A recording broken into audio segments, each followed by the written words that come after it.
dans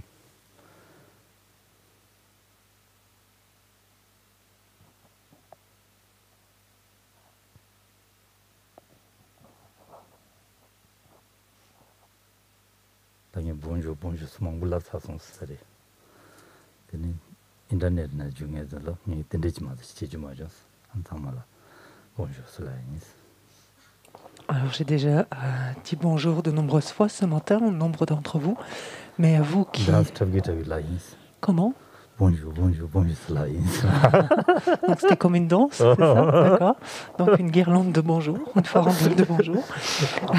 Mais ceux d'entre vous qui se joignaient à nous par Internet, je n'ai simplement eu l'occasion que de vous saluer d'un geste de la main, donc j'associe à ça un bonjour aussi.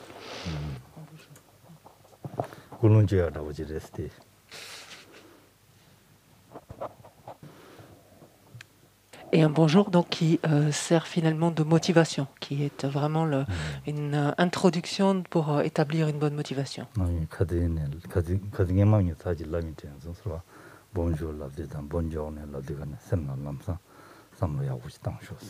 J'ai eu l'occasion d'en parler donc à quelques reprises, qu'il pourrait être bon désormais lorsque l'on entend bonjour ou bonne journée en fait, que cela déclenche en nous finalement toute cette réflexion finalement. Il fait beau là. Comment? Seulement il fait beau. Aujourd'hui il fait beau. On va se promener. On va se promener. Foti kaza.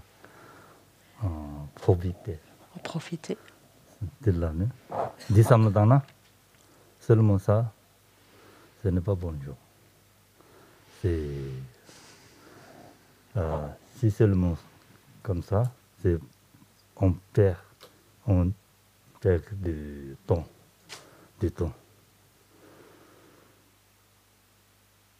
Le temps, c'est important pour nous. On doit le catch more.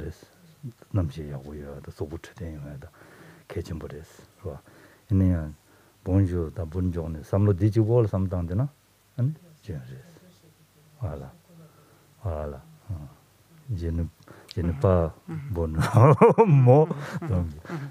Donc il y a cette nuance à comprendre dans ce que dit Geshe-la à présent, que en fait on ne peut pas simplement considérer que c'est une bonne journée sur la base simplement qu'il fait beau et qu'on se dit tiens on va aller se promener, en profiter simplement parce qu'il fait beau et que du coup c'est ça qui signerait une bonne journée. La bonne journée se situe pas là en fait, indépendamment qu'on se promène ou non, mais la bonne journée se situe pas là.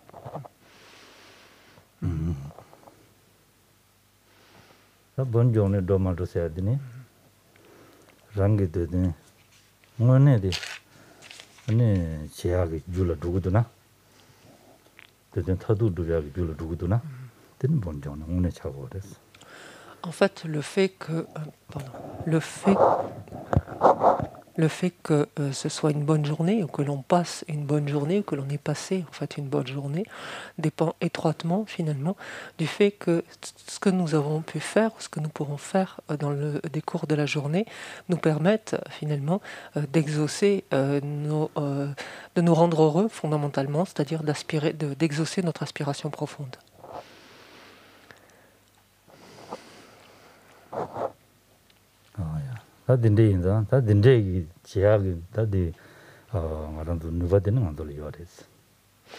Et est-ce que nous sommes capables, donc sous-entendu, de passer une bonne journée ainsi? Oui, en effet, nous le sommes, tous. Parce qu'on a tous cette capacité-là.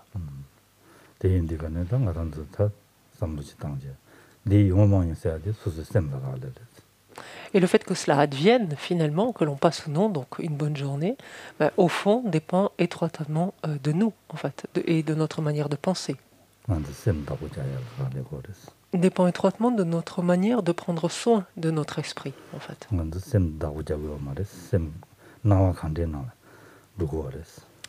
Et le problème est que, en fait, nous ne prenons pas soin du tout de notre esprit et que nous le laissons suivre toutes les apparences, les idées qui s'imposent à lui, comme ça, de façon complètement désordonnée. Kangi? Et en fait, on court simplement après les premières apparences qui s'imposent à notre esprit, les premières choses qui nous viennent à l'idée ou qui s'imposent à nous, on court après elles simplement. En fait. Donc, elles font elles font de notre esprit leur jouet finalement, c'est l'inverse.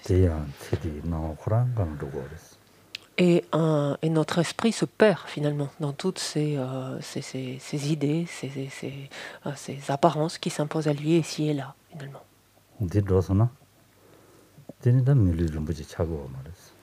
Une fois perdu, une fois que notre esprit ainsi donc est sauté d'une perception à une autre, d'une apparence à une autre, d'une idée à une autre, lorsque les choses se passent ainsi, à ce moment-là, on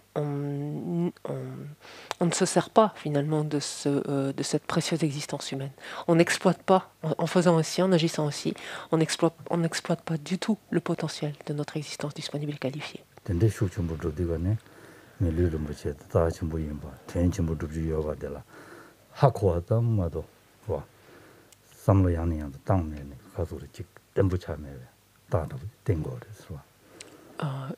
Matin yeki.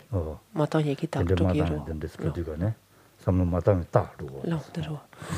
et cela signe finalement quand on laisse ainsi, quand on ne prend pas soin ainsi de notre esprit, en fait, quand on ne l'aide pas, on ne le guide pas, quand on le laisse comme ça, on pourrait dire picorer ou c'est-à-dire pas papillonner en quelque sorte, hein, d'une perception à une autre, d'une apparence à une autre, d'une idée à une autre qui s'imposent les unes derrière les autres. Lorsqu'on le laisse ainsi aller, donc entre guillemets à sa guise, on n'exploite pas le potentiel de cette vie-ci, de notre existence disponible et qualifiée, et cela montre finalement directement que l'on n'a pas du tout finalement pris la mesure, on n'a pas du tout pris conscience en fait de ce potentiel extraordinaire que recelait en fait cette existence disponible et qualifiée. On n'a pas compris en quoi elle est complètement disponible, en quoi elle est complètement qualifiée, et en quoi elle a une valeur si inestimable. C'est quelque chose que ça veut dire profondément que l'on n'a absolument pas intégré en fait.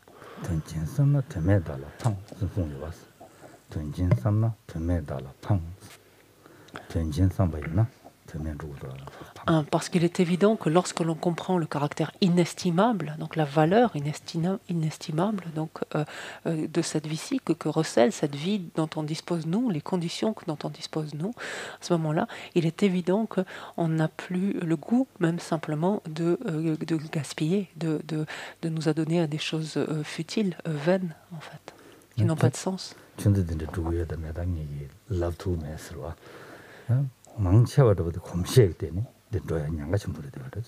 Alors je ne suis pas en train de dire que tous vous êtes en train de faire cela, ça, je ne suis pas en mesure de le dire, je n'ai pas cette capacité de voir ce qui se passe dans votre esprit.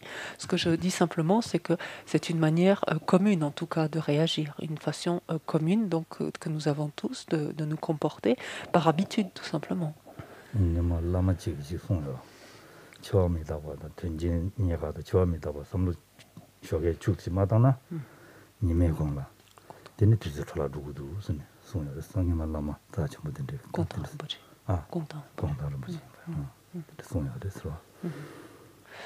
Et à l'instar d'autres maîtres Kadampa, Gontan Rinpoche nous disait que si le matin l'on ne prend pas soin de réfléchir au fait que nous allons mourir finalement, au fait que notre vie donc est limitée, que nous sommes impermanents, si nous ne réfléchissons pas tous les matins, quelques instants à cela, il est clair que notre journée entière sera perdue.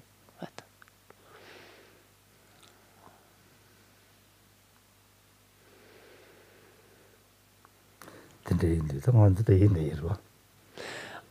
Et donc si lui-même donc disait cela en pensant à lui-même, en parlant de lui-même, c'est c'est ô combien plus vrai pour nous encore, donc encore combien plus juste pour nous encore. Et c'est vraiment ici un conseil extrêmement précieux que l'on a là.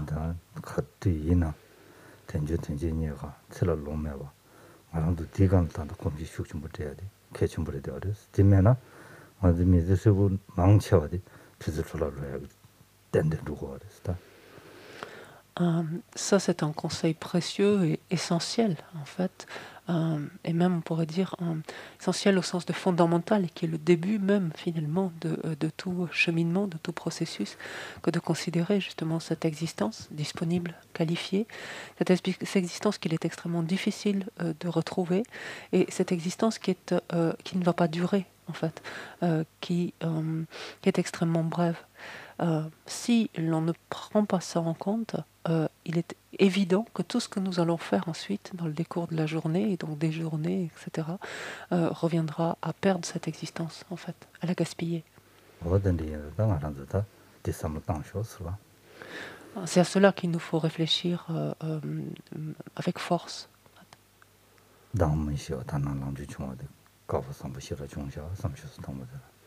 Pour commencer, de penser que c'est une chance extraordinaire que nous avons d'avoir pu nous réveiller, en fait, ce matin et nous lever.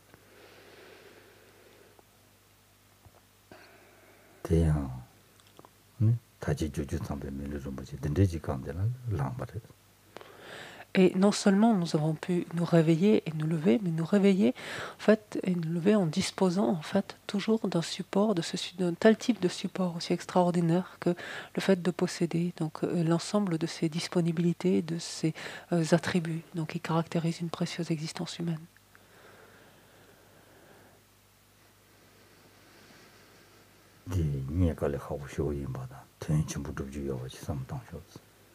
Réfléchissons au fait que c'est un support, c'est un ensemble de conditions en fait qu'il est extrêmement difficile de réunir d'une part, et que d'autre part, alors que l'on en dispose, alors que l'on en jouit, c'est un support en fait d'existence qui recèle une valeur extraordinaire en fait, qui permet en fait d'accéder ou de parvenir à des choses extraordinaires.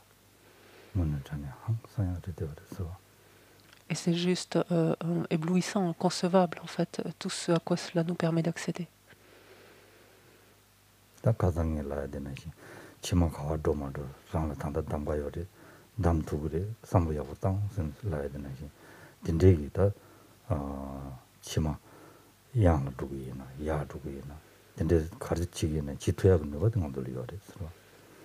Pensons ce que je dis hier lorsque je disais par exemple que la destination donc, de notre prochaine renaissance, finalement, nous pouvons influer dessus dès maintenant. C'est-à-dire que c'est dès maintenant que nous pouvons choisir, en quelque sorte, vers quelle destination nous voulons finalement nous orienter.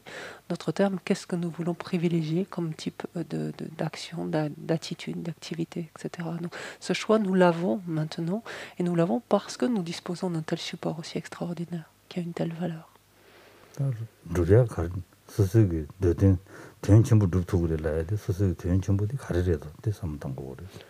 Quand on dit qu'un tel support, donc un tel type d'existence, de telles conditions d'existence ont une valeur, c'est une valeur extraordinaire, il faut bien d'abord essayer de voir qu'est-ce qu'on entend par là. Pas juste entendre ça et le laisser en l'air, mais se demander pour soi qu'est-ce que c'est qui a une valeur extraordinaire dans notre existence, dans nos conditions d'existence en fait.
Et lorsque l'on regarde un peu plus avant, qu'est-ce que l'on entend donc par cette valeur extraordinaire, donc que recèle notre existence, notre précieuse existence humaine actuelle, on peut la comprendre ainsi, c'est-à-dire que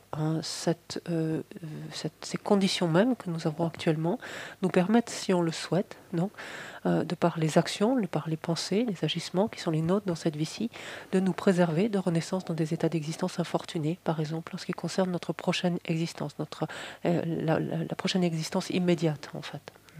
Donc ces conditions d'existence que l'on a nous permettent déjà, en fait, selon la manière dont on les utilise, nous permettent déjà de nous préserver de renaissance dans des états d'existence infortunés dès notre prochaine vie. Mais plus encore, ce support actuel nous permet en fait d'obtenir donc des renaissances favorables, propices, donc à nouveau, de tel type d'existence disponible et qualifiée, qui nous permettront de parvenir à la libération, si c'est ce à quoi nous aspirons. À partir du moment, comme on le disait hier, à partir du moment où toutes les causes en fait sont rassemblées, inéluctablement le résultat ne pourra manquer de se produire. Donc l'expérience de la libération ne pourra manquer de se faire à partir du moment où toutes ces causes et conditions donc auront été assemblées. Et ça pourra être fait sur la base, par exemple, d'une ou de plusieurs en fait existences disponibles et qualifiées, donc que l'on aura pu obtenir grâce à ce support actuel, selon comment on l'utilise. Mais il a le potentiel de nous permettre cela. Et même plus encore, ce support donc disponible et qualifié peut nous conduire, donc peut nous permettre en tout cas de parvenir jusqu'à la bouddhéité, peut nous conduire à la bouddhéité, en dépendance des caractéristiques même de ce support d'existence qui est le nôtre aujourd'hui. En fait, nous pouvons là encore progressivement, donc d'existence favorable, donc ici disponible et qualifiée, en existence disponible et qualifiée, nous pouvons parvenir à la bouddhéité, devenir un Bouddha. Et ça, de la même manière, c'est tout à fait certain, en fait. Il n'y a aucun doute, en fait, là-dessus, à partir du moment où toutes les causes et conditions sont rassemblées.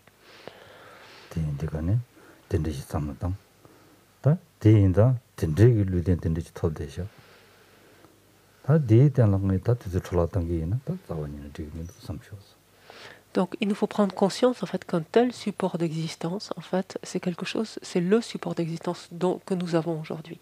C'est ces conditions de corps et cet esprit, donc ces conditions, en fait, qui caractérisent notre existence que nous avons. C'est ça qui nous permet de faire cela. Et c'est ça qui nous permet de dire qu'il recèle une valeur aussi extraordinaire.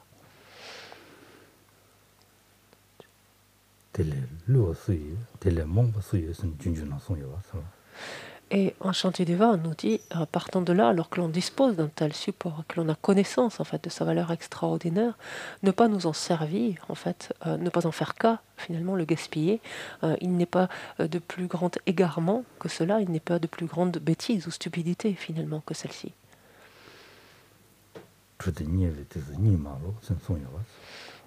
Et il nous dit, alors que tu disposes d'un tel support, il est l'heure en fait de l'exploiter au maximum. C'est pas le moment de te laisser aller à l'indolence en fait, de somnoler.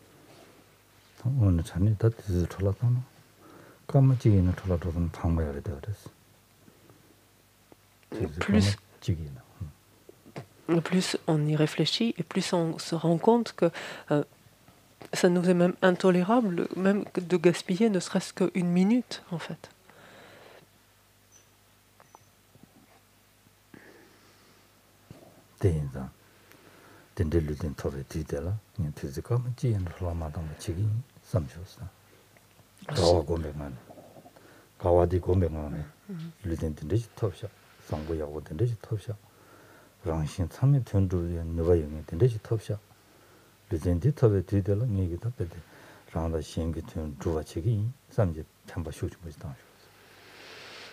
Aussi, lorsque l'on réalise finalement que les conditions qui sont les nôtres, donc les conditions d'existence, le support donc d'existence qui est le nôtre, a une telle valeur, un tel potentiel, nous donne la possibilité en fait de parvenir à faire tout cela, il est évident que notre cœur ne peut s'emplir qu'une profonde joie en fait à l'idée de disposer donc de telles conditions. Et fort de cette joie, finalement, c'est quelque part ce désir donc d'utiliser gaspiller désormais, enfin de ne pas gaspiller une miette d'un tel potentiel, mais d'utiliser chaque instant finalement de ces conditions qui sont les nôtres pour justement œuvrer donc en faveur d'autrui comme de nous-mêmes, de sorte à pouvoir parachever finalement autant les aspirations donc d'autrui que les nôtres. Et c'est ce à quoi finalement, c'est l'engagement que nous prenons intérieurement à présent, ce à quoi nous allons nous employer, c'est-à-dire d'utiliser chaque instant finalement de ces conditions qui sont les nôtres de la meilleure manière possible, de sorte à pouvoir ainsi parachever donc, ou exaucer les aspirations profondes autant des autres que de nous-mêmes. Et cela, en fait, cet engagement, on va même le renforcer en se disant c'est même dès cet instant-là que je dois m'employer à ça. C'est pas tout à l'heure, demain, etc. C'est dès cet instant que je dois commencer à faire cela.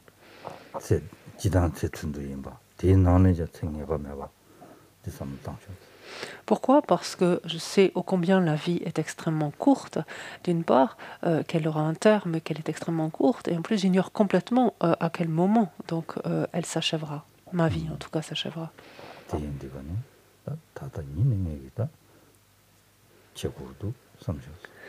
Aussi, c'est la raison pour laquelle c'est dès cet instant en fait que je dois m'employer justement à ne pas gaspiller le moindre instant en fait de mon existence.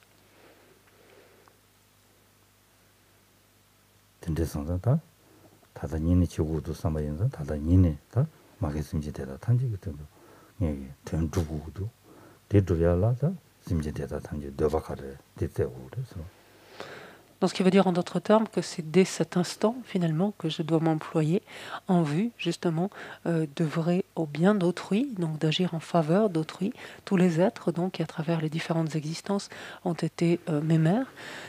Et ce à quoi en fait, et il me faut regarder lorsque je dis cela, donc m'employer à œuvrer au bien des êtres, il faut regarder ce à quoi aspirent les êtres finalement, qu'est-ce que souhaitent les êtres profondément.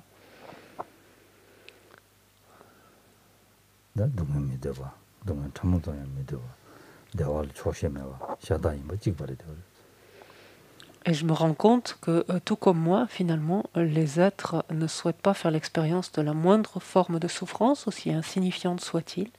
Et comme moi, tout comme moi également, que tous les êtres ne sont jamais rassasiés de bonheur et de bien-être.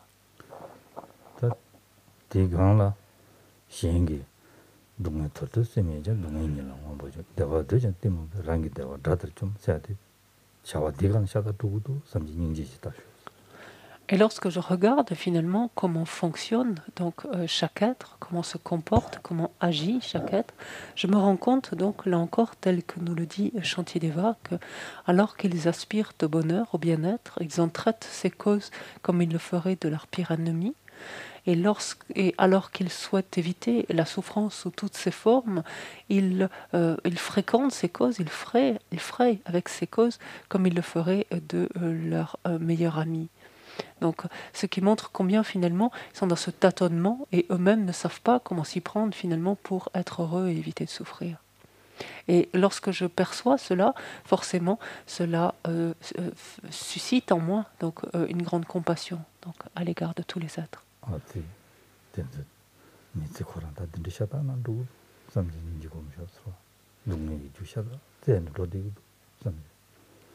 Et cette compassion, en fait, que je ressens à ce stade, donc, est redoublée lorsque je réalise qu'il n'est pas un instant, finalement, où les êtres ne se méprennent, finalement, ne se trompent, ne se fourvoient en continuant, alors qu'ils aspirent au bonheur, au bien-être, en continuant ainsi à n'accumuler que de nouvelles causes de souffrance.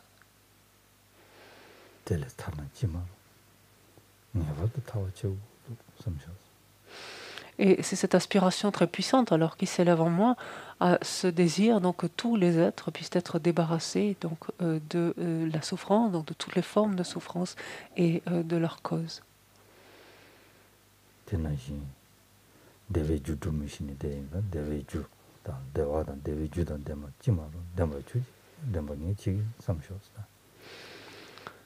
Et pareillement, donc, alors que tous les êtres aspirent donc, profondément au bonheur, au bien-être, que finalement, qu'ils ne sachent donc, comment finalement mettre en place, réunir les causes et conditions donc, de ces expériences de bonheur, de bien-être.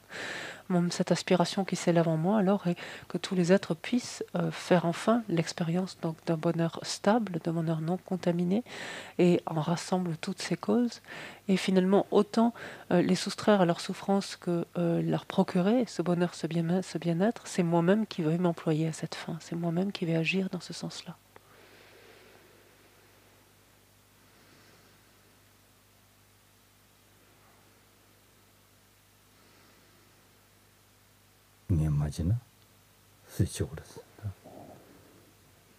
Si je ne le fais pas, si je ne m'emploie pas à cela, qui est-ce qui va le faire?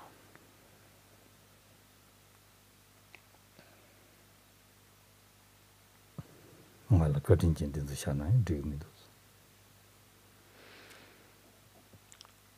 Kachinchen. Tenzo. Ja. Kadinchen tenzo. Ja. Shana.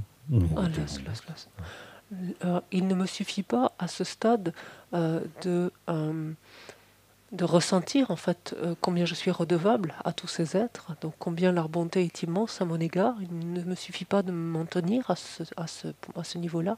Il faut moi-même en fait passer à l'action et agir en fait désormais en leur faveur, en m'employant en fait à cela.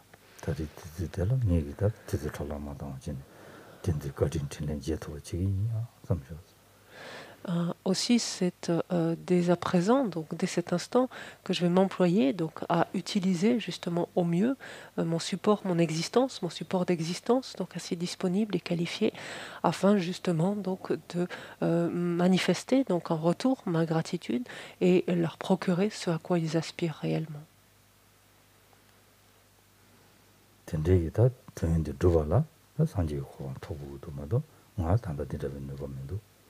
대인도 마겠습니다. 대다 탐지 같은 거做的 산지지 거고 토바차. 대 실도 되는 얘기다. 주인이 시적인 삼쇼스. Pour que je sois capable donc de procurer aux êtres donc le bonheur et de les soustraire à leur souffrance, il me faut moi-même me développer au point de parvenir à l'état de Bouddha. Pour être réellement en mesure de faire cela. Aussi, désormais, c'est ce qui m'anime, donc, afin d'être ainsi bénéfique à l'ensemble des êtres, de parvenir à la bouddhéité. Et c'est pour ce faire, donc pour parvenir à cet état, et être en mesure de faire cela, que je vais écouter, que je m'apprête à écouter, en fait, cet enseignement.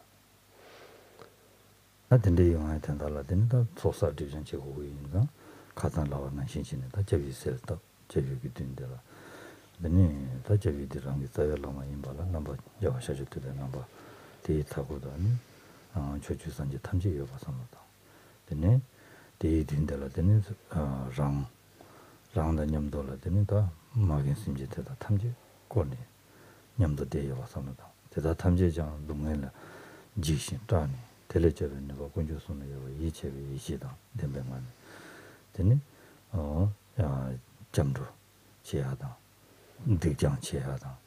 아니 년절을 주심다. 신절을 dom심다. 넘버를 타고 되면은 되니 다 점도 지는 늦어버린 지구가 좀 당셔서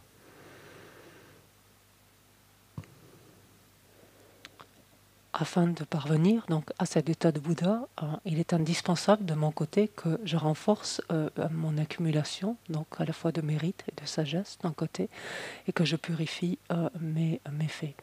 C'est la raison pour laquelle donc, je vais pouvoir m'adonner à différentes pratiques dans ce sens, mais je vais faire apparaître donc au préalable pour pouvoir m'adonner à ces différentes pratiques les objets de refuge en face de moi dans l'espace, tels qu'on les a décrits hier. Donc notre maître principal, donc qui revêt les traits du Bouddha Shakyamuni, donc cet aspect du Bouddha Shakyamuni qui s'impose à nous maintenant en face de nous dans l'espace et qui est par nature notre maître principal et qui, si on le peut, est lui-même entouré donc de l'ensemble des Bouddhas, des Bodhisattvas, des maîtres des différentes lignées.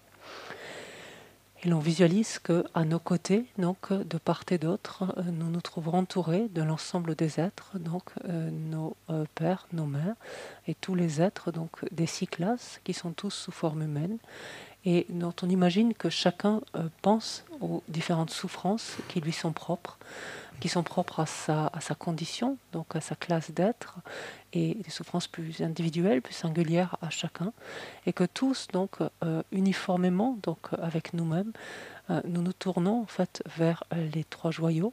D'une part, donc avec le désir de nous débarrasser, d'être complètement débarrassés des différents types de souffrances donc, qui nous assaillent, et en même temps, d'autre part, avec cette profonde confiance, cette profonde conviction, cette profonde foi que l'on a dans la capacité donc, des trois joyaux de nous protéger, en fait, de nous mettre à l'abri de ces différents types de souffrances.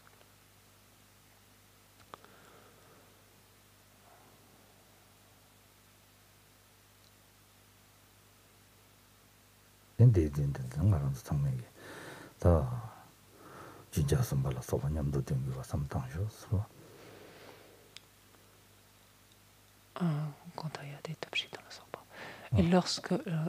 lorsque nous allons prendre refuge, donc lorsque nous réciterons la louange au Bouddha Shakyamuni et que nous prendrons refuge, nous pourrons visualiser donc les flots de nectar et les rayons de lumière.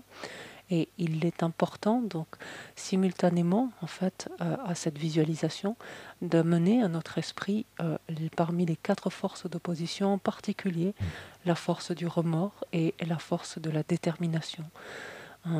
Puisque les 2 autres forces, la force du support et la force de l'antidote, sont déjà présentes, en fait, à travers cette visualisation et cette récitation des louanges. Mais prenons un soin d'amener la force du remords et la force de la détermination en l'esprit pour que les 4 forces d'opposition soient présentes et permettent que cette prise de refuge participe également donc, d'une purification, relève également d'une purification. Et donc nous allons à la page 73 pour réciter la louange Bouddha Shakyamuni.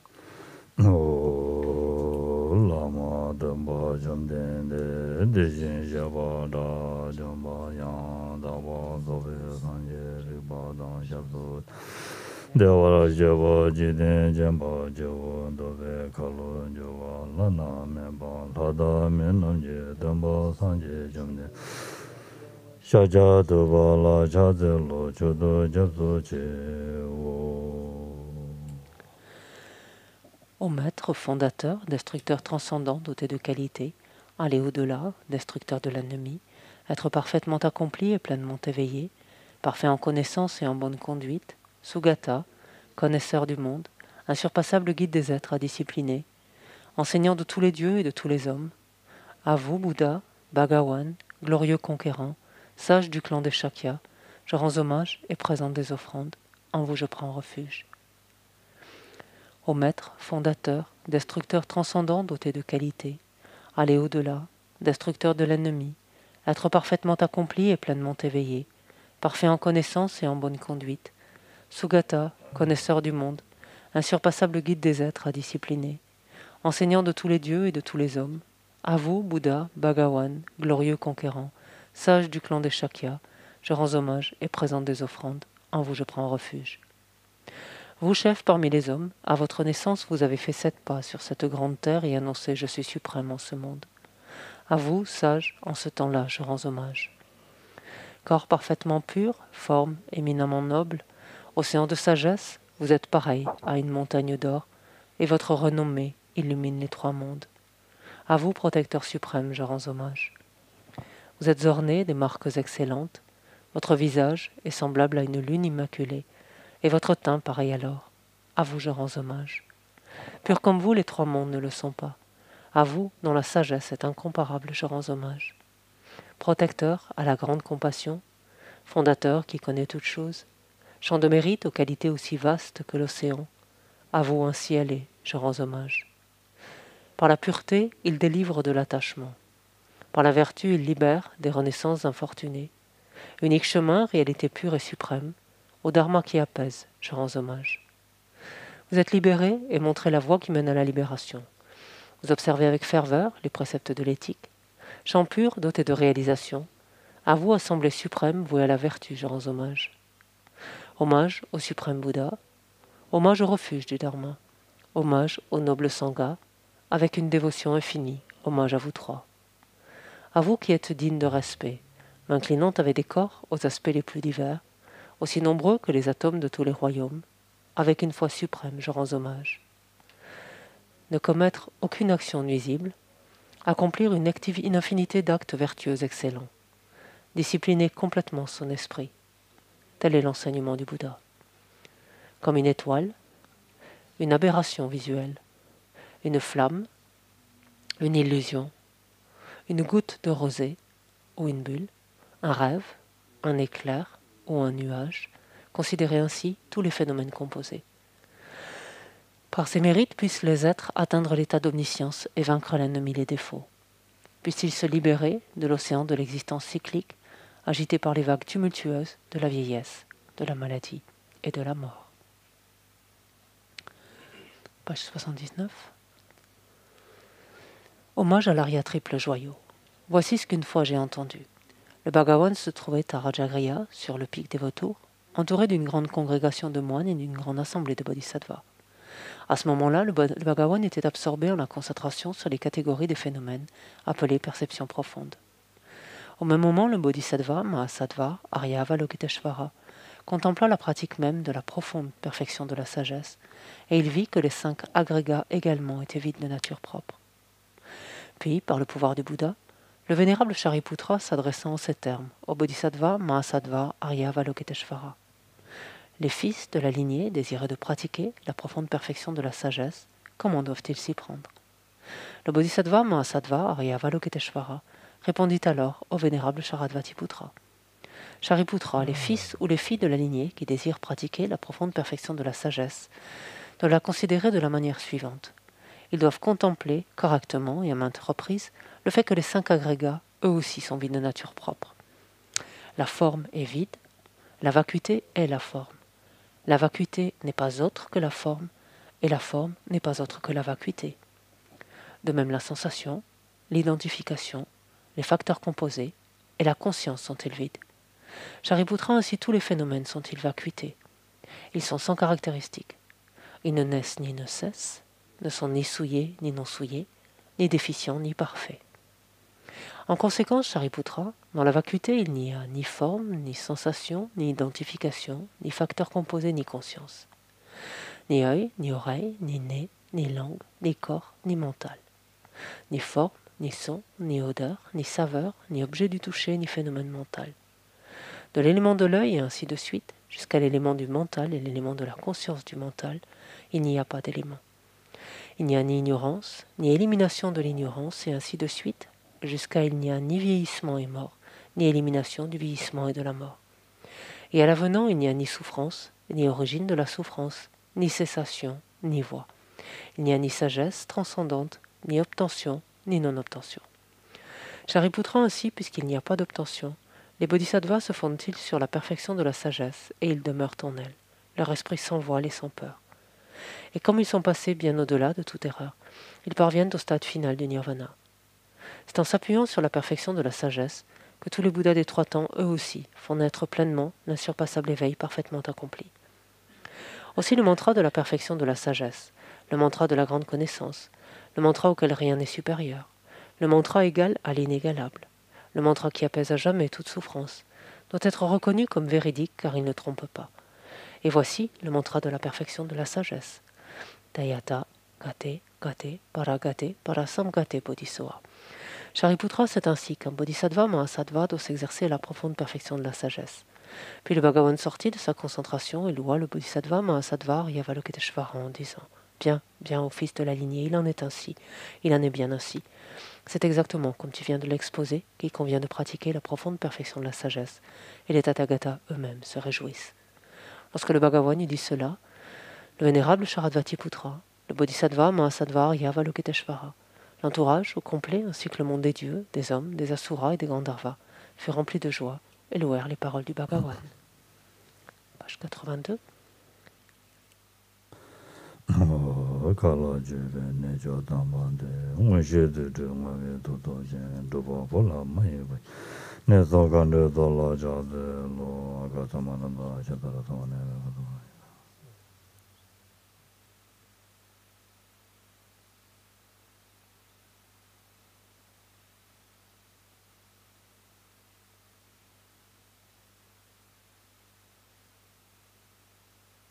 Baka samaranda chatara samaraya pe daya da gade para sangade bode soha baba gunju sunye kaye dempe topje chir doba juji mewa juji shewa dage baje mende be jore ngamba tanje shindo koro soha.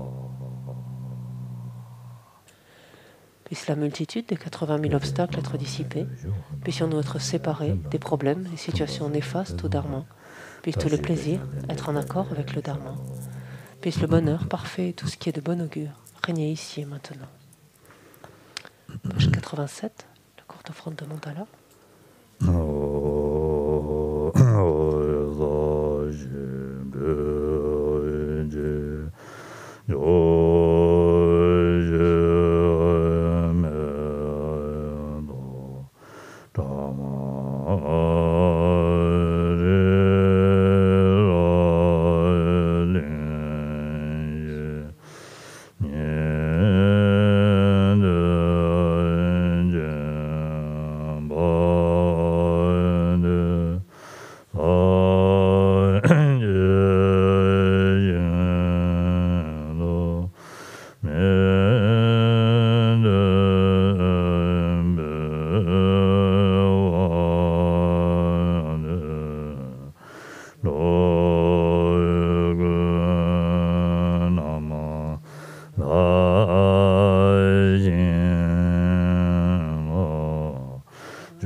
Jusqu'à lever, je prends le bouge, on le Bouddha, le Dhamma et la communauté suprême, la Sangha.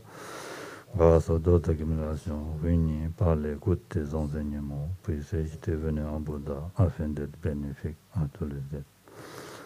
Jusqu'à lever, je prends le bouge, on le Bouddha, le Dhamma et la communauté suprême, la Sangha. Grâce aux d'autres accumulations réunies par l'écoute des enseignements, puisse devenir en Bouddha afin d'être bénéfique à tous les êtres.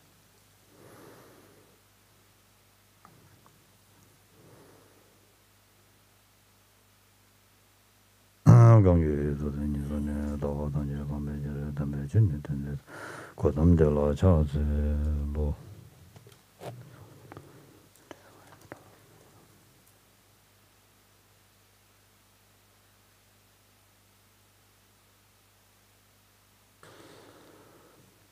되네.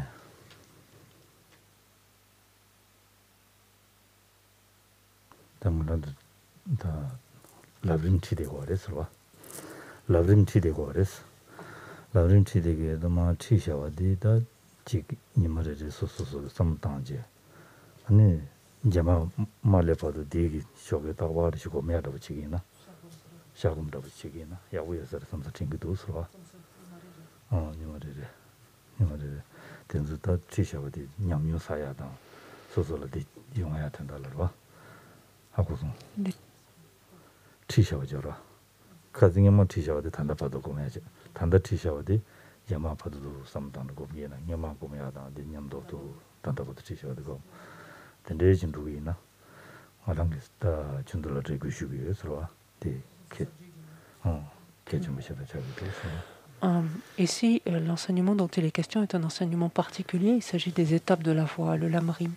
Et le propre même donc, des étapes de la voix est en fait que c'est un enseignement qui finalement se doit d'être médité, en fait, qui tire toute sa valeur, sa force finalement de la méditation que l'on en fait.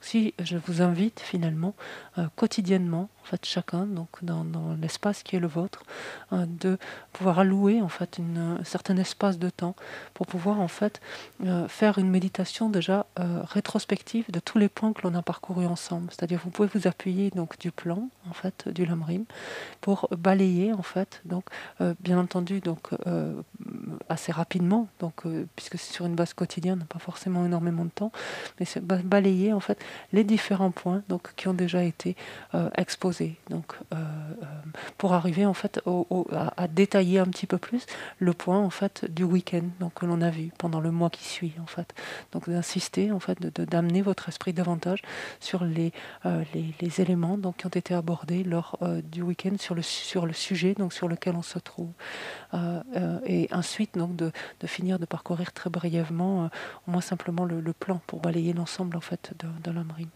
Mais je vous invite en fait vivement à agir ainsi, à procéder ainsi. Parce que ça me paraît important.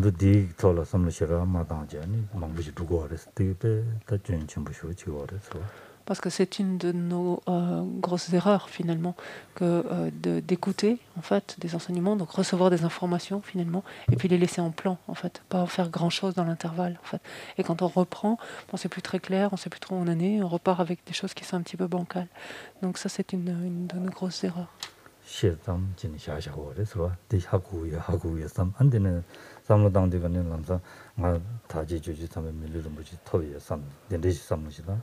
아직 가와상보다 야고래 대행침부터 두고 삼대하다 삼다 된대라고 지는 로데고 그랬어. 봐. 되게 만들어다 단다 단한 쇼경이도 무슨 뜻이 잘 되는 시대에서 대행침부 인바데 마시에 봐인가? 오늘 대행충중라 뭐인지 되고 알았어. 세대기 대행치고 뭐인지 되고 알았어. 대인자 이때 내가 침부 쇼지.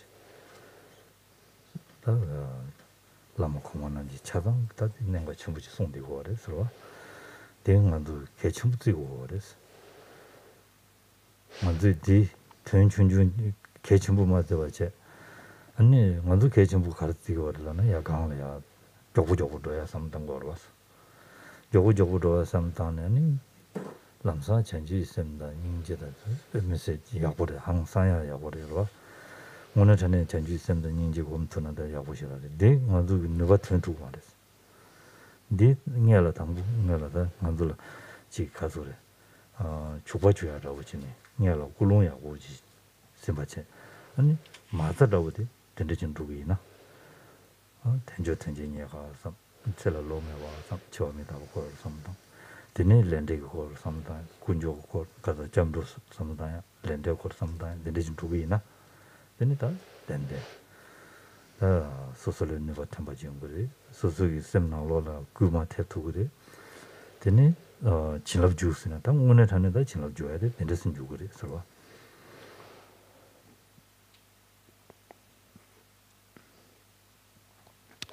C'est un peu notre fâcheuse habitude finalement que d'entendre quelque chose et de se contenter. Et ce n'est pas propre, quand je dis notre habitude, c'est pas propre simplement en Occident, c'est en fait, en tant que Tibétains, nous fonctionnons tous pareil en fait. Donc notre habitude en général, que d'entendre en fait des enseignements et de garder simplement l'information plus ou moins en mémoire et la fois suivante lorsqu'on l'entend, de se rappeler ah oui ça je sais, ça je sais, ça je sais. et de rester simplement en fait à ce degré assez superficiel de compréhension, de sorte que on va pouvoir s'asseoir, on va se dire oui, j'ai une existence disponible et qualifiée, en effet, oui, c'est quelque chose qui a une grande valeur, oui, il faut que j'en fasse le meilleur usage possible. Et grosso modo, ça s'arrête là. Ça n'a pas vraiment un impact décisif sur notre esprit. Ce dont je parlais justement tout à l'heure, si l'on n'exploite pas, justement, si l'on ne tire pas le plus grand profit de notre existence disponible et qualifiée, c'est justement parce qu'on n'a pas vraiment intégré sa profonde valeur. C'est à partir du moment, et seulement à partir du moment où nous aurons compris la valeur inestimable en fait de ce potentiel, que nous n'aurons qu'une idée en tête, c'est de ne pas en perdre, en gaspiller un instant. Et pourquoi est-ce que nous nous perdons comme ça dans tout un tas d'actions vaines, finalement, futiles de cette vie-ci? C'est parce que justement nous n'avons pas touché en fait la valeur du potentiel extraordinaire donc que nous avons en fait, que nous avons dans nos mains. Les maîtres du passé n'ont cessé en fait de nous le répéter. Ce n'est que parce que nous aurons intégré en fait ces points-là, donc le fait que cette valeur, cette existence donc a une valeur inestimable et qu'elle ne dure pas indéfiniment, qu'elle peut s'arrêter d'un instant à l'autre, que oui, en effet, nous pourrons évoluer progressivement. Alors que dans notre cas de figure, finalement, on voit défiler ces premières étapes avec un certain recul, si on peut dire, parce que ce qui nous importe au fond, nous, c'est d'avancer vite et d'arriver enfin à ces sujets de la compassion et de l'esprit d'éveil. On n'a qu'une hâte, c'est de pouvoir en fait aborder cela.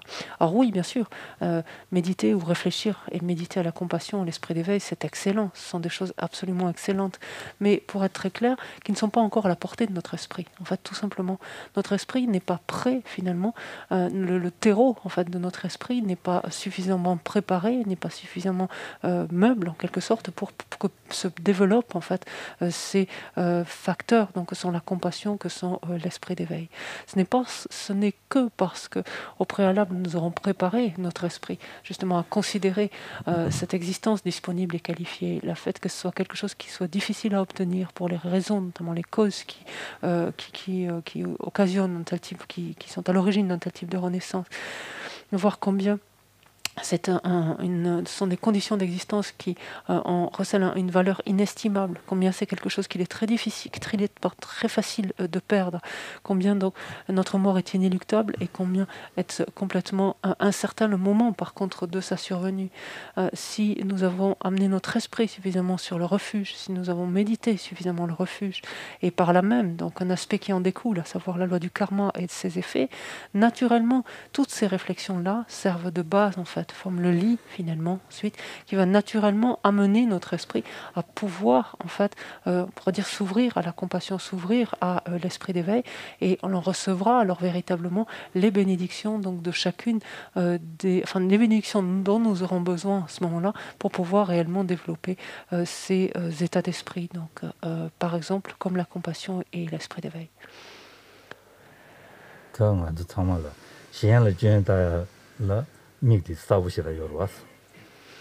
Alors après, nous avons toujours cette tendance, nous sommes plutôt habiles pour arriver à détecter les erreurs et les imperfections chez les autres.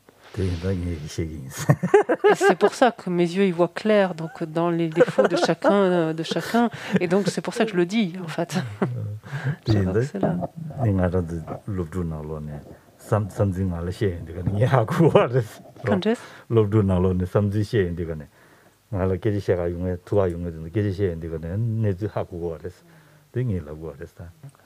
Alors, ceci étant dit, blague à part, si je puis me permettre, donc, si je dis cela, c'est parce qu'en fait, nombre d'étudiants en fait, viennent me trouver, me font part de différents aspects, et à travers leurs propos, m'apparaît en fait tout simplement que l'esprit n'est pas préparé encore finalement à cela.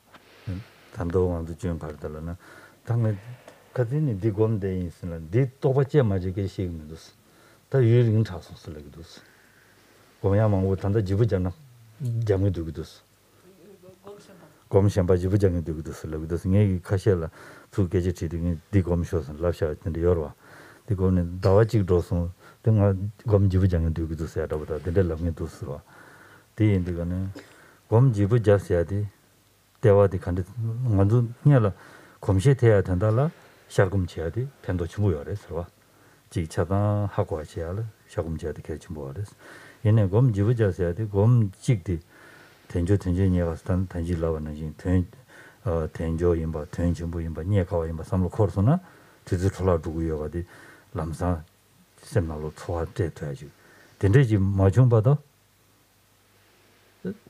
디기 된다도 줘요 말했어 좋아 디인다 된대기 삼다네 디 셈나로 초아슈 좀 불lep통해 다가랑 녀바 땜분이에 동해 디가 안될라 땜베리다 지 야고지 총선나 땜부 총선 되네 신이 바지부잖아 두기나 되네 야고시라요 그래서 디 멤버진에 대해서 좀 다든가 주름 붙여서다 지부자기 인슬람도 되나 디 야고시라 통문도 서와 Un exemple flagrant donc est le fait que nous nous lassons finalement assez rapidement de méditation donc qui nous ont été suggérés par exemple et ça c'est un cas de figure qui de temps à autre présenté certains étudiants viennent me trouver me demandent quoi méditer donc je suggère d'amener leur esprit en fait sur tel point en fait et puis au bout d'un moment ils reviennent alors ils me disent pas ils me parlent pas de réalisation ou des choses comme ça, mais ils me disent bon écoutez ça fait un mois que je suis là-dessus, j'aimerais bien changer, j'aimerais bien passer à une autre méditation. En fait, ça fait déjà un mois, donc c'est quand même pas mal, donc j'aimerais bien passer à autre chose. Et en fait, c'est là où il y a un souci, en fait, parce que pour ce qui est des méditations en fait rétrospectives, c'est-à-dire qui balayent l'ensemble des points des étapes de la voie, celles-ci elles sont indispensables et il importe effectivement donc de passer d'un point à l'autre. Et d'ailleurs chaque jour finalement de parcourir l'ensemble se faisant des étapes de la voie. Pardon.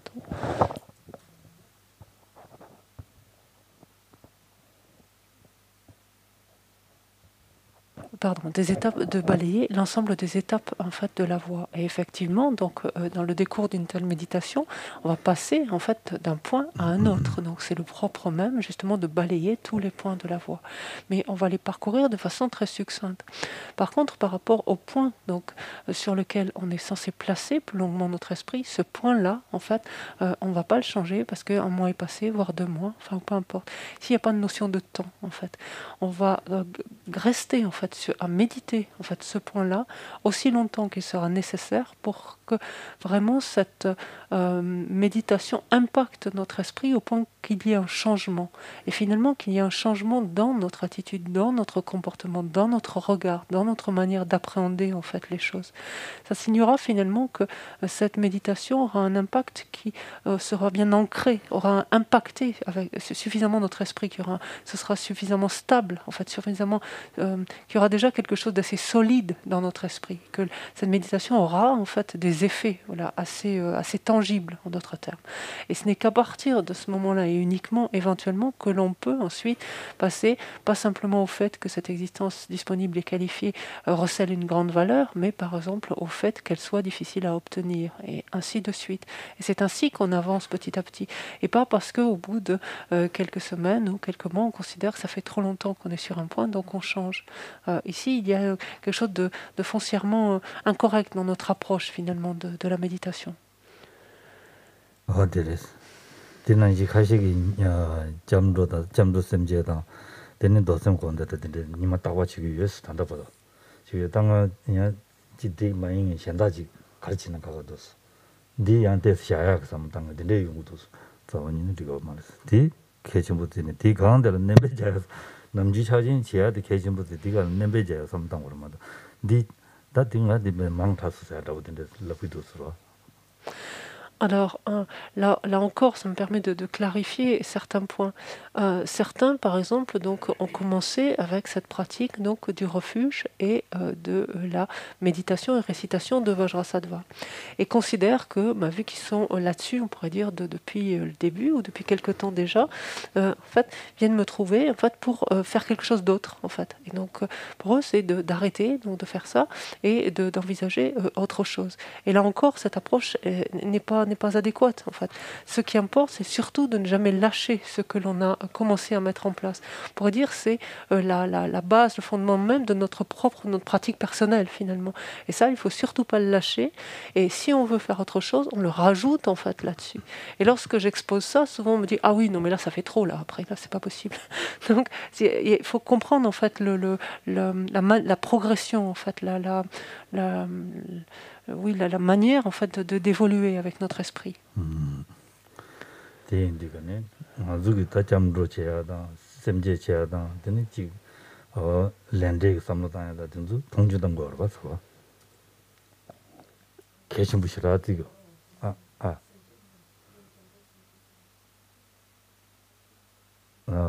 잠도 제하다 근데 렌데 삼로다야다 점수 이 칸에 쇼도 거든요.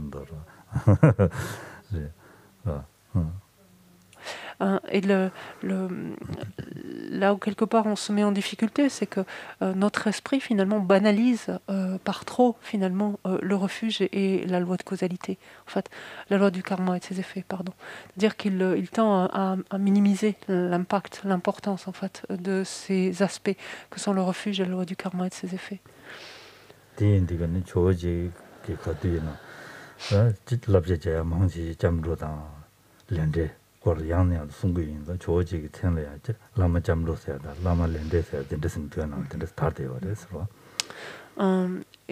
si l'on regarde par contre un maître comme le Seigneur Atisha n'avait de cesse finalement de donner des instructions sur le refuge et sur la loi du karma et de ses effets.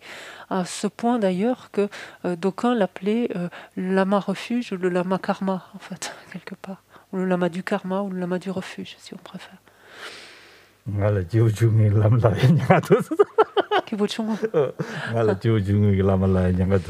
il est possible qu'on finisse par m'appeler le lama de la voie commune aux pratiquants des petites capacités ou des capacités inférieures.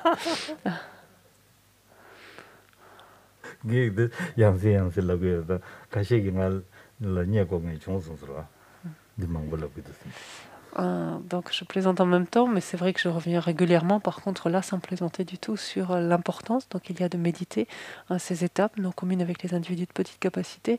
Et je sais qu'ici et là, certains sont venus me dire que j'en parlais assez souvent, disons, on ne peut pas dire un peu trop souvent, mais assez souvent. Et si je le répète, c'est parce que je trouve que c'est vraiment le plus important. Enfin, c'est très important, pardon. Et d'autant plus important que justement, c'est contraire à notre tendance spontanée, que nous avons tendance au contraire à minorer en fait cela ou à négliger en fait plus exactement cela. Et que du coup je me dois donc de le répéter, parce qu'à force de répéter, mais ça finit par être entendu.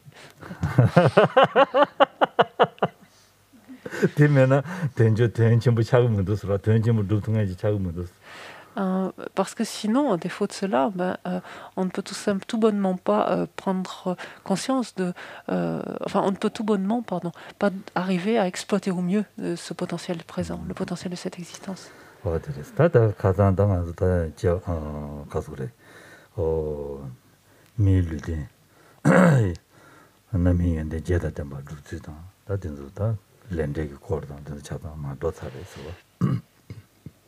Donc hier, en fait, nous avions abordé, donc au sein donc de la loi du karma donc et de ses effets, nous avions abordé cette réflexion donc spécifique sur donc la loi du karma et de ses effets, en évoquant donc les 8 qualités donc à pleine maturation.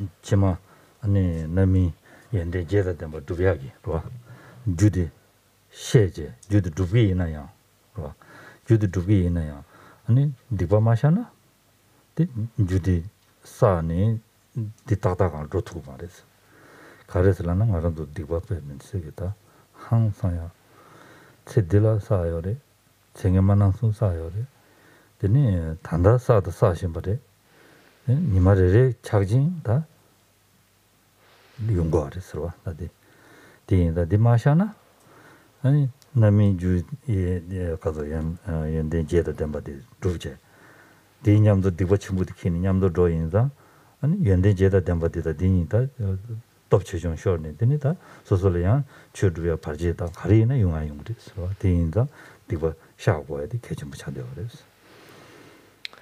Alors, à présent, donc, quand bien même donc, nous nous efforcerions donc, chaque jour d'accumuler, donc de rassembler ces différentes causes que l'on a vues hier, qui sont à l'origine, donc qui donnent naissance à ces 8 qualités, donc à pleine maturation, il n'empêche que si, de notre côté, nous ne nous occupons pas, en fait, de nos potentiels non vertueux, en fait, qui sont très présents, en fait, sur notre esprit, ces karmas non vertueux, donc ces méfaits finalement que nous avons accumulés donc dans cette vie-ci, mais dans nos innombrables vies passées, et que nous ne cessons d'ailleurs d'accumuler chaque jour, en fait, des multitudes, donc chaque jour. Si nous ne nous occupons pas en fait de tout ce potentiel non vertueux, sa force fait que il va occulter en quelque sorte, non pas éliminer certes, mais occulter en fait ces karmas vertueux, donc accumulés en vue de, par exemple, que se manifestent ces 8 qualités, et que celles-ci ne pourront pas, par exemple, rencontrer toutes les conditions favorables donc à leur maturation et se manifester, ou alors si tant est qu'elles se manifestent, ces existences-là seront entravées en fait de multiples obstacles, en fait, de multiples interférences à notre pratique du dharma. Aussi est-il essentiel en fait de nous employer finalement à éliminer, à mettre un terme autant possible à ce potentiel non vertueux.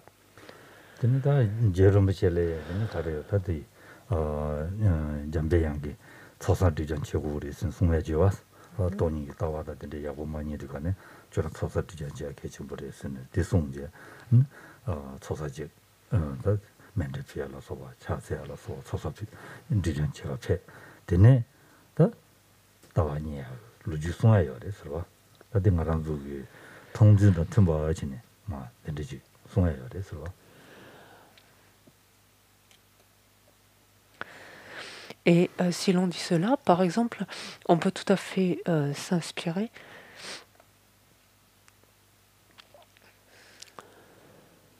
de ce que Manjushri donc, a indiqué à Jerimpoche lorsque celui-ci lui faisait part de difficultés à réaliser la vue, donc la vue de la vacuité, et Manjushri de lui répondre en fait que c'est parce qu'il devait encore s'adonner à des pratiques d'accumulation donc d'énergie positive, donc de mérite et de sagesse d'une part, et de purification de méfaits, donc important de sorte à éliminer parallèlement aussi les potentiels non vertueux qui faisaient obstacle en fait à sa perception de la vue et qui l'a amené donc à accumuler donc de nombreux mandalas, de nombreuses offrandes de mandalas et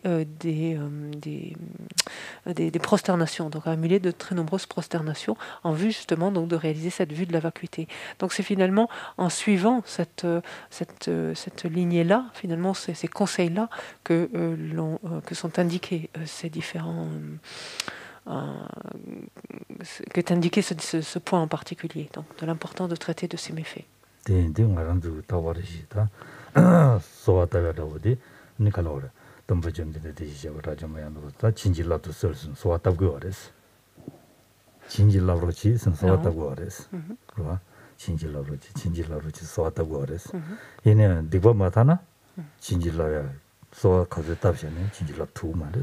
진질람이 산지기 진질라 초조치는 휴대어서 그때나 직마 만들 시시바지는 휴대어서 그냥 말한 동안에 디바디 가제 드비제 하는 만들 진라 마주바 만들 산지 송면 더 산지 지야 매봐 된듯이 용거를 대인상 모두 디바 타야 돼 계신 거 쇼차고 그랬어.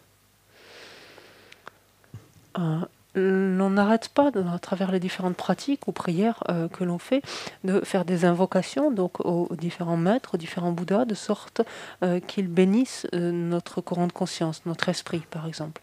Et là encore, il faut bien avoir conscience que cela ne pourra réellement se produire que si nous-mêmes nous purifions déjà, nous efforçons de purifier notre continuum mental de tous ces méfaits, de tout ce qui l'entache, de tout ce qui l'obscurcit. Parce que le fait est que les bénédictions, finalement, des les maîtres des Bouddhas nous sont constamment dispensés, finalement. Eux-mêmes, de leur côté, nous les dispensent continuellement. Dès l'instant même où on les évoque, même sans les évoquer, nous bénissent continuellement. Par contre, si nous pouvons recevoir, finalement, qu'est-ce qui fait que nous ne pouvons pas recevoir, en fait, ces bénédictions par moment? Qu'est-ce qui fait que nous restons hermétiques, que nous n'entendons pas certains propos, certains conseils qui nous sont délivrés, que nous ne pouvons percevoir, en fait, les Bouddhas? Qu'est-ce qui fait, ou les maîtres, ou ce qu'est réellement un maître, etc. C'est justement la force de ce potentiel non vertueux qui continue d'opacifier, en fait, notre esprit.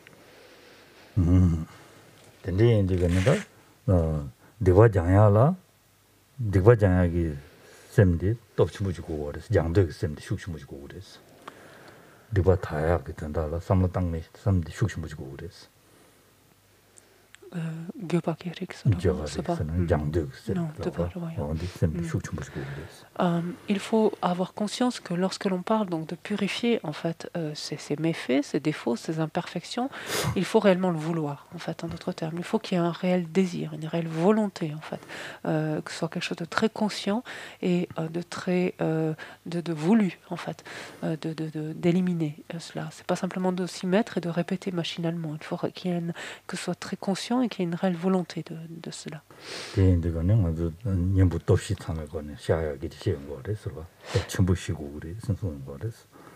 D'où l'importance, donc, et là la volonté doit être forcément présente lorsque l'on procède à une purification, de prendre soin de rassembler ce que l'on appelle les 4 forces d'opposition.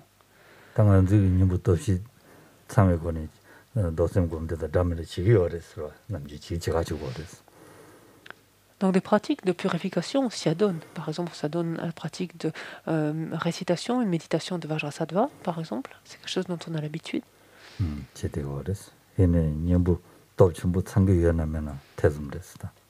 Mais par contre, alors qu'on s'adonne à une telle pratique, est-ce que les 4 forces, qu'on prend soin réellement de rassembler les 4 forces d'opposition, oui ou non, ça c'est une autre affaire.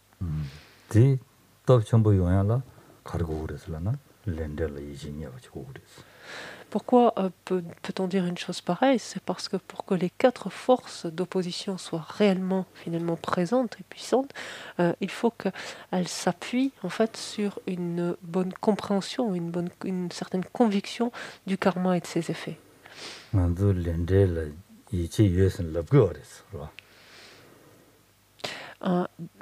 Quand on pense ou on parle de la loi et du karma, si on nous pose la question, on va dire que oui, on y croit absolument à la loi du karma et de ses effets.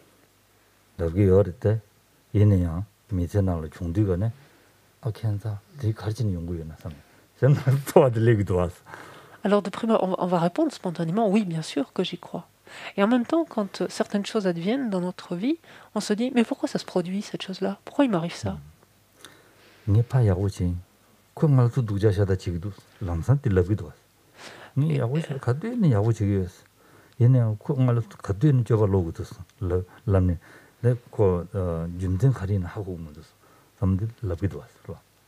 Et en effet, notre réaction à ce moment-là, on va dire, mais moi j'ai bien agi, ou ce que j'ai fait, je l'ai fait correctement, ou je lui parle toujours correctement, ou j'agis de la meilleure façon possible à son égard, et il est toujours désagréable avec moi, ou elle est toujours désagréable, ou elle me dit toujours quelque chose de travers. Comment ça se fait? Pourquoi c'est comme ça?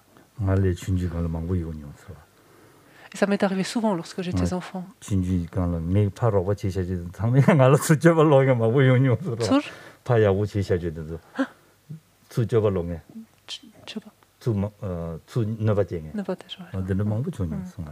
Et ça m'est arrivé très souvent lorsque j'étais gosse. Je faisais de mon mieux, de mon côté, pour être agréable, affable ou aider les uns les autres. Et en retour, les uns les autres venaient me chercher des noises, en fait, pour un oui, pour un non. Montrer en fait qu'ils ne m'aimaient pas, qu'ils ne m'appréciaient pas.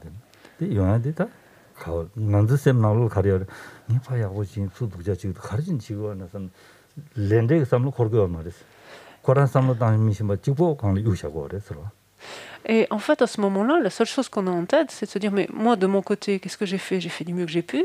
Et l'autre en face, il est désagréable à mon égard. Mais comment ça se fait? C'est pas juste. Et à ce moment-là, on ne voit que ça, et on ne pense pas une seule seconde au karma à ses effets. Et juste, on est en plus simplement en train de récriminer.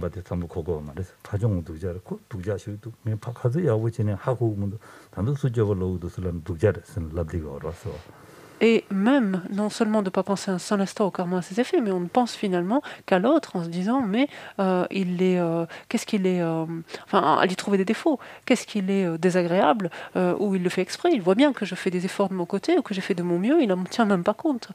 Et c'est forcément sa faute, qu'est-ce qu'il est désagréable. Et on pense à aucun moment ici au karma à ses effets, qui a accumulé ces causes.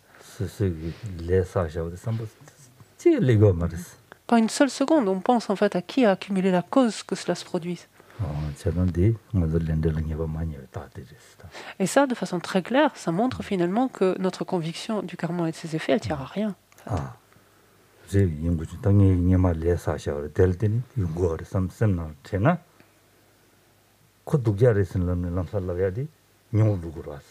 fait. Parce que si, effectivement, on avait cette conviction du karma et de ses effets, lorsque cette chose se produit, que l'on agit non favorablement à l'égard de quelqu'un, qui se comporte de façon désagréable à notre égard, à ce moment-là, c'est pas du tout de se dire mais qu'est-ce qu'il a, qu'il est désagréable, c'est quelqu'un d'ingrat ou tout ce que l'on veut. C'est même pas ça qui viendra à notre esprit, c'est se dire bah oui, c'est normal. Si j'ai créé la cause, forcément, ça ne peut que se produire. Une telle chose ne peut que se produire. Ça se signerait alors que l'on a une conviction du karma et de ses effets.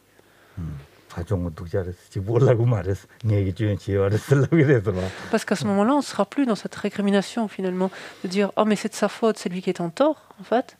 Mais on se dira « Oui, mais c'est moi qui suis responsable de ce qu'il advient maintenant. » J'ai ma part de responsabilité dans ce qu'il advient, n'est-ce pas? N'est-ce pas? On ne peut pas penser. On ne peut pas penser Laura. On ne peut pas ça penser. On ne pense pas à cela. Toujours on pense faute des autres. Non?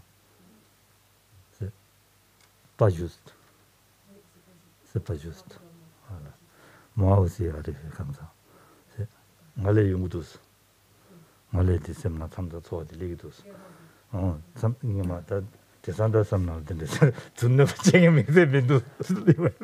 Ça m'arrive moins maintenant parce qu'il y a moins de personnes qui me font du tort, qui me créent du tort. Ça m'arrive moins souvent. On peut vous aider, Geshe-la, si vous voulez.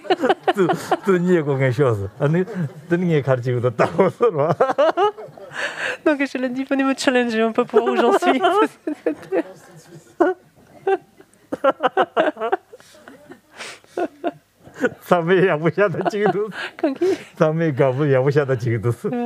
Et donc là, vous ne me facilitez pas la tâche parce que tous vous montrez sous votre meilleur jour, en fait. Vous êtes les plus agréables, les plus affables avec moi.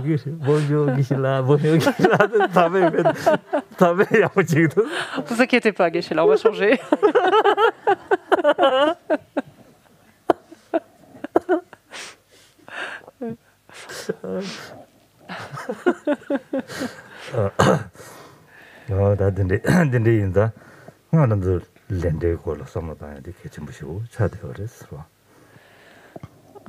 Donc, le point ici, c'est l'importance en fait de la certitude, la conviction que nous pouvons développer dans la loi du karma et de ses effets.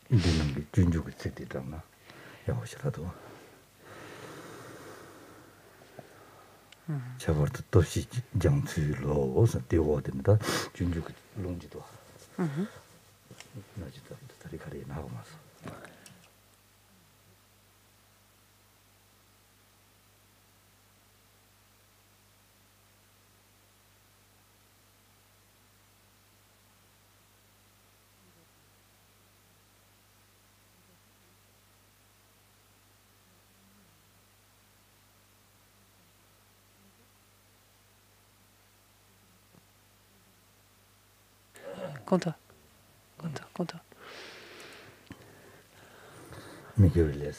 Non, et l'on peut par exemple penser à ce que nous dit Shantideva dans Bodhisattva Charyavatara lorsqu'il nous dit comment me délivrerai-je définitivement des méfaits, donc de tout ce qui est non vertueux et qui est source de souffrance. Nuit et jour, sans arrêt, je ne devrais songer qu'à cela. Non, non. Donc la strophe est assez explicite en fait de par elle-même. C'est la seule chose qui doit nous entêter quelque part.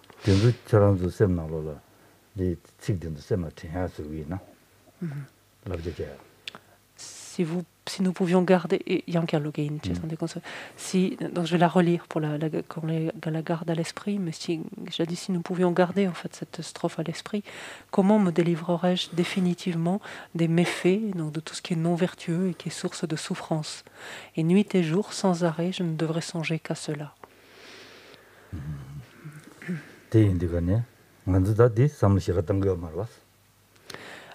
Et on se rend compte en fait que on ne pense pas vraiment souvent comme cela en fait. C'est pas vraiment à cela qu'on pense le plus clair du temps.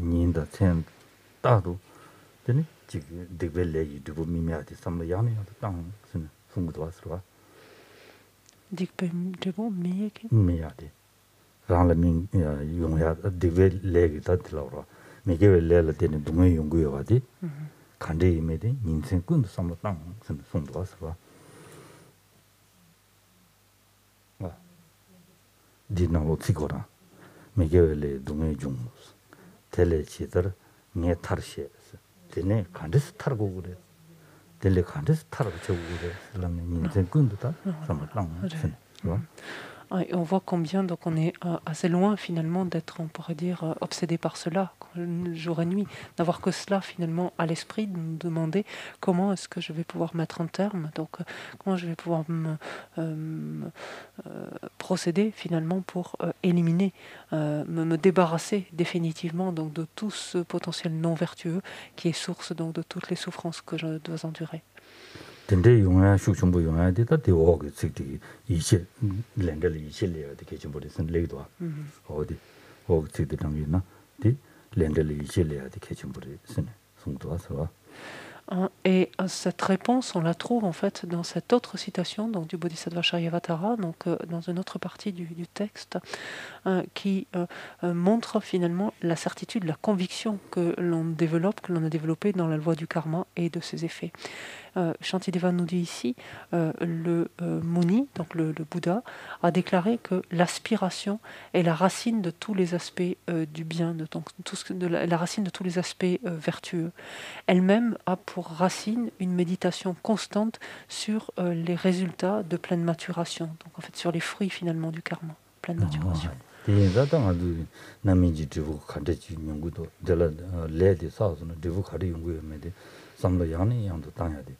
gewe legi dribu, migewe legi dribu, kari yungu yome, samlo tanga di kechin pures. Di, manzu ki tandapi di samlo tanga je kala khanzam nyamyun chambaji sogu go res. Kala khanzam jisem nalo la ta chobaji, nyeba nyebaji. Ja. Kala khanzam nyeba nyebaji Kala sogu. khanzam de tes. manzu ta samdan yori nyeba nyebaji sogu go res. 냐바냐바 시도 그래서 얘네야 타르침바 또야서야지 갈래 가고 그랬대 그래서 렌데 차시터 차성 또야서야지 산지 보내 주에 맞아 무슨 또 토야 말이지 얘네 갈라간동 만지기 다 삼는 남주인 당겨 와서 마삼매주 대라니 드부 관계 또 거주르스네 주마삼매 뭐 창수나 드부 남중만 둘랍게와 마삼매주 대라니 드부 관계 또 거주스 주마상에 뭐 창수는 드부도예요 말이지. 된대기 롱된 삼로 다야다. 먼저 치 아니 준대 걸어 삼로 다야다.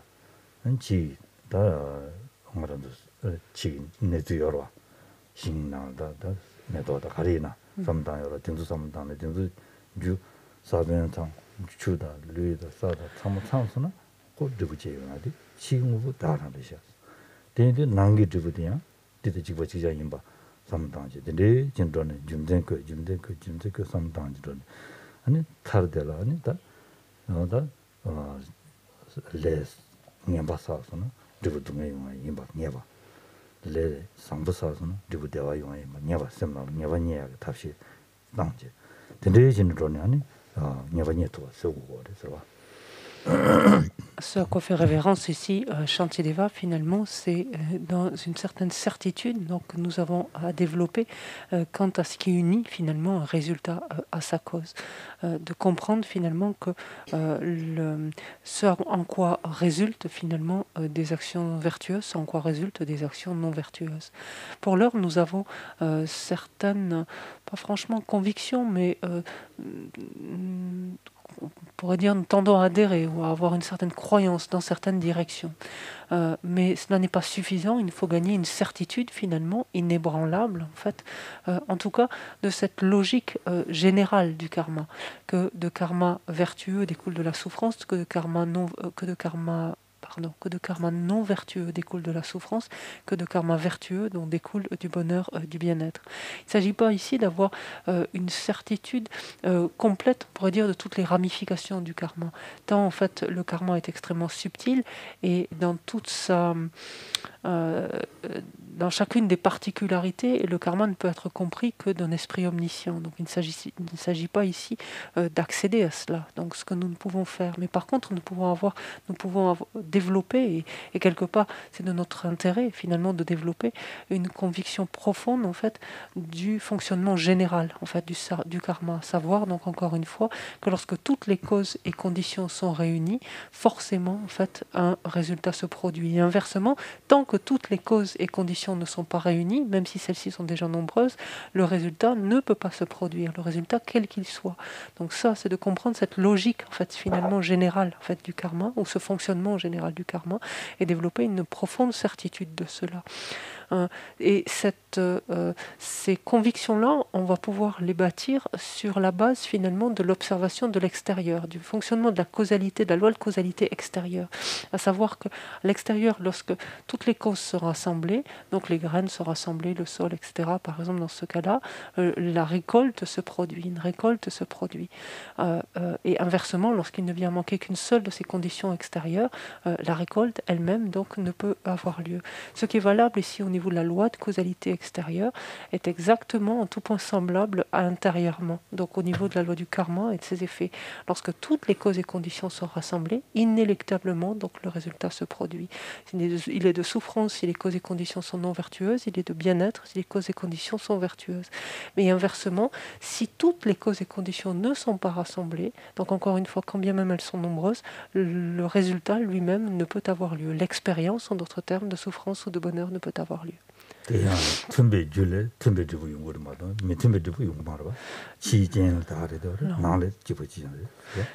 Et donc, il y a cette similitude avec la loi de causalité extérieure, donc entre le karma intérieur et la loi de causalité extérieure, qui est donc d'une part de la nécessité de la réunion de l'ensemble des causes et des conditions pour qu'un résultat se produise, mais il y a également cette similitude quant à la compatibilité entre le résultat et sa cause. C'est-à-dire qu'un type de cause ne peut donner naissance qu'à un seul type de résultat, en fait, ou une seule variété, catégorie, si on veut, de résultats, ou un type de résultat ne peut avoir comme origine qu'un seul type de cause. En fait, il y a cette compatibilité obligatoire entre les deux, et ça c'est valable autant au niveau de la loi de causalité extérieure, en fait, donc un grain de riz peut n'en donner que du riz et non pas autre chose, par exemple, que intérieurement au niveau du karma.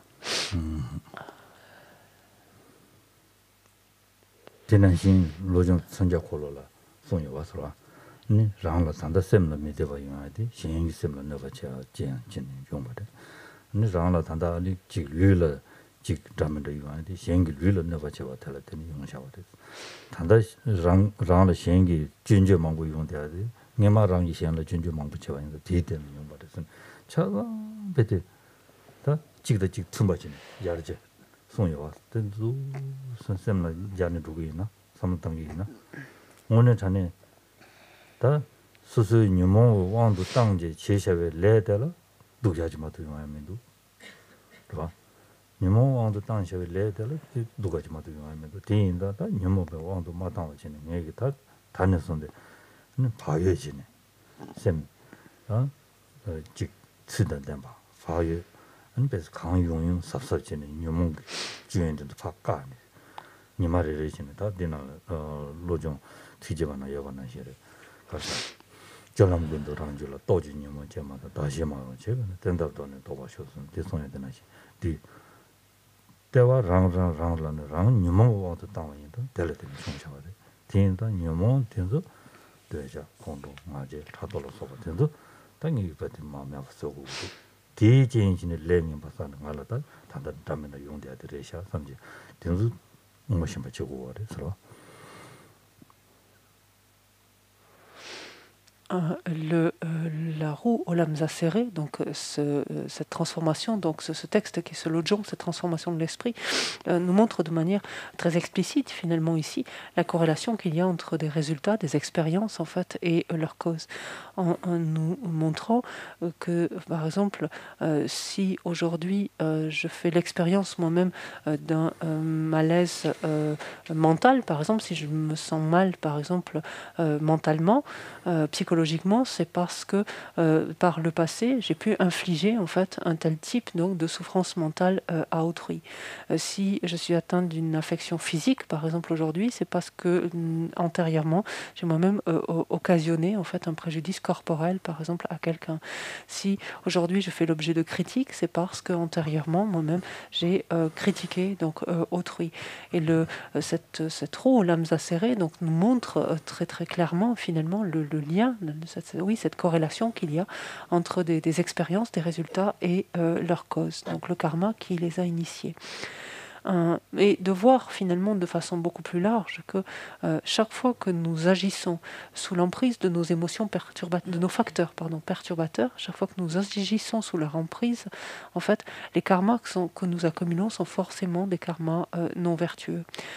Aussi, lorsque nous prenons conscience de cela et donc que nous comprenons l'ensemble de l'articulation finalement du karma et de ses effets, c'est un sentiment de profonde autodiscipline finalement que nous avons envie de développer et de devenir particulièrement attentif et vigilant en fait aux états d'esprit donc qu'abrite notre esprit, notre courant de conscience, et d'être particulièrement attentif à faire en sorte que celui-ci ne soit pas sous l'emprise, ne se laisse pas aller sous l'emprise donc d'une perturbation, d'un facteur perturbateur quel qu'il soit.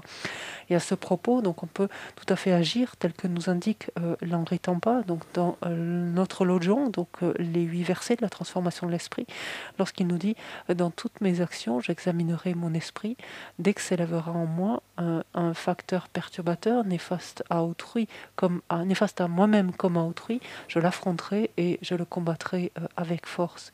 Et ici, par facteur perturbateur, il peut s'agir autant de l'attachement que de l'aversion, de la colère, de l'orgueil, de la jalousie ou de n'importe quelle autre perturbation, et de voir finalement que tant que l'on agit sous le coup en fait de telle ou telle perturbation, forcément en fait le karma ainsi accumulé est un karma non vertueux. Et en fait, ils sont innombrables ces karmas non vertueux que nous agissons parce que notre esprit est si souvent sous l'emprise de l'une ou l'autre de ces perturbations.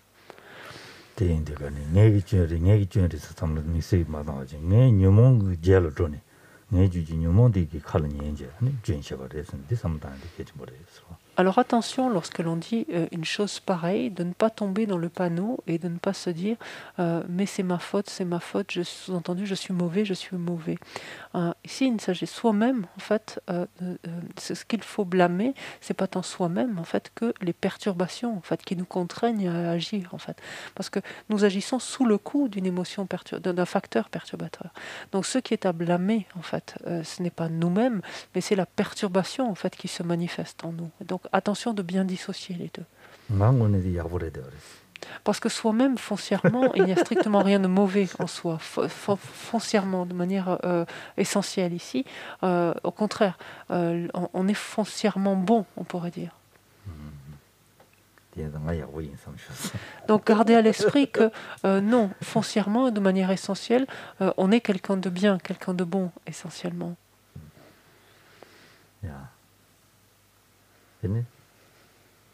Une petite pause.